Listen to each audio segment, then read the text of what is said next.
আসসালামু আলাইকুম, welcome back to my channel Sumi রান্না করে সবাইকে স্বাগতম। তো প্রতিদিনের মতো আজও নিয়ে এলাম নতুন একটা রেসিপি নিয়ে। তো আজ করব সুজি দিয়ে আর ময়দা দিয়ে অনেক সুন্দর একটা কাস্তা মুড়মুড়ে একটা রেসিপি।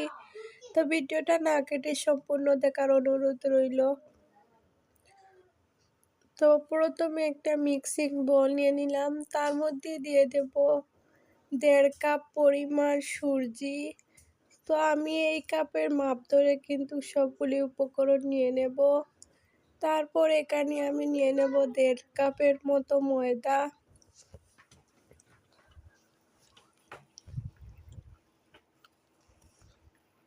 এবার নিয়ে নেব 1 কাপের মতো চিনি, সামান্য একটু লবণও দিয়ে দেব।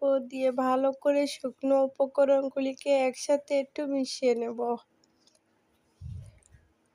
তো আমার চ্যানেলে নতুন বন্ধু পুরনো বন্ধু সবাইকে স্বাগতম। তোমাদের জন্য অনেকটা ভালোবাসা। তোমরাও এভাবে আমার পাশে থেকো বন্ধুরা, আর সবাই পুরো ভিডিওটা দেখো।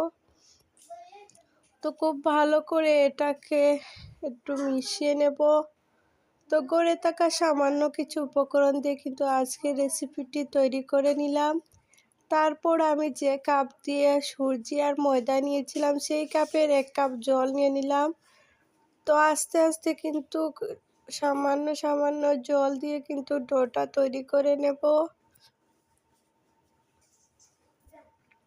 তো এখানে আমার কতটুকু পানি লেগেছে একটু পরে বলবো। তো খুব সুন্দর করে এটাকে মাখিয়ে নিতে হবে। ডোটা কিন্তু নরম হলে হবে না, একটু শক্ত করে বানিয়ে নিতে হবে।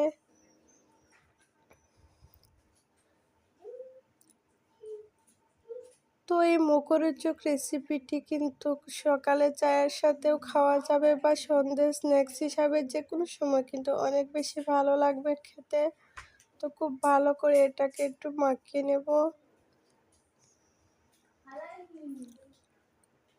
তো এখানে আমার 1 কাপ জল থেকে কিছুটা রয়ে গেছে, পুরো জলটা লাগেনি। তো এটাকে একটু শেপ দিয়ে দেব। তো এটাকে একটু আমি ডিজাইন করে বানিয়ে নেব। তো সামান্য একটু ডো হাতের মধ্যে নিয়ে খুব ভালো করে এটাকে একটু গোল করে নিয়ে একটু চ্যাপ্টা সাইজ করে লম্বা করে নিয়ে একটা পাতা সাইজ দিয়ে দেব। তো এভাবে করে কিন্তু সব কটি পিঠে এভাবে আমি বানিয়ে নেব। একদম কম সময়ে কিন্তু তৈরি করে নেওয়া যায় এই সুন্দর রেসিপিটি। খেতে একদম কুড়মুড়ে হবে। এটা কিন্তু আপনারা ঘরে রেখেও খেতে পারেন। তো একটু পাতার মতো একটু ডিজাইন করে আজকের এই পিঠেটি তৈরি করে নেব। তো রেসিপিটি যদি তোমাদের কাছে ভালো লাগে অবশ্যই একটা লাইক করে দিও। তো এভাবে করে সব কটি পিঠে আমি বানিয়ে নেব।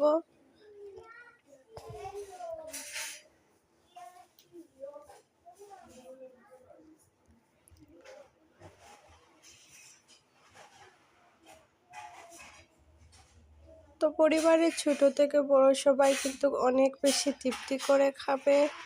একবার হলে এই রেসিপিটি বানিয়ে দেখবেন, আশা করছি সবার অনেক বেশি ভালো লাগবে।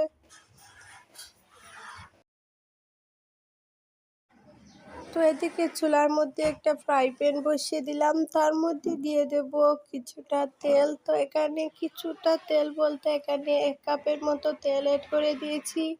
এবার কিন্তু এক এক করে সবকটি পিঠে বানিয়ে দেব। বানিয়ে কিন্তু সরাসরি আমি তেলের মধ্যে দিয়ে দেব। একদম কম সময়ে কিন্তু তৈরি করে নেওয়া যায় এই সুন্দর রেসিপিটি।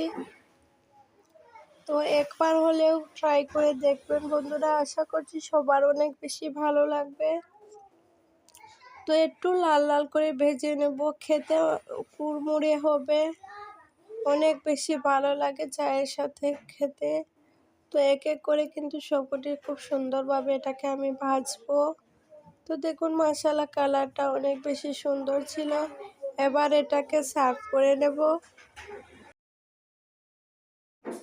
তো আজকের এই সিম্পল রেসিপিটি তোমাদের কাছে কেমন লেগেছে অবশ্যই বন্ধুরা কমেন্টে জানিও, আর ভালো লাগলে অবশ্যই লাইক শেয়ার এন্ড সাবস্ক্রাইব করে দিও।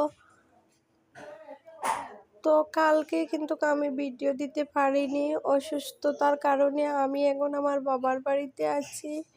সবাই বেশি বেশি করে আমার ভিডিওগুলোকে সাপোর্ট করবেন, আর সবার ভিডিও তো আমি এমনিতেই দেখি। তো অনেক সুন্দর হয়েছে এই রেসিপিটি, খেতে এবং দেখতে অনেক বেশি ভালো ছিল। অনেক সময় কিন্তু আমাদের হাতের কাছে এই উপকরণগুলি থাকে, কিন্তু আমরা বুঝতে পারি না কী ধরনের রেসিপি বানানো যায়। একটু বুদ্ধি কাটিয়ে বানিয়ে নিলে হয়ে যাবে অনেক সুন্দর সুন্দর রেসিপি। তো আজকের এই রেসিপিটি ভালো লাগলে অবশ্যই লাইক শেয়ার এন্ড সাবস্ক্রাইব করে দিও। তো আজ এই পর্যন্তই বন্ধুরা, দেখা হবে নতুন কোনো ভিডিওর সাথে। ততক্ষণ সবাই ভালো থাকুন। আল্লাহ হাফেজ।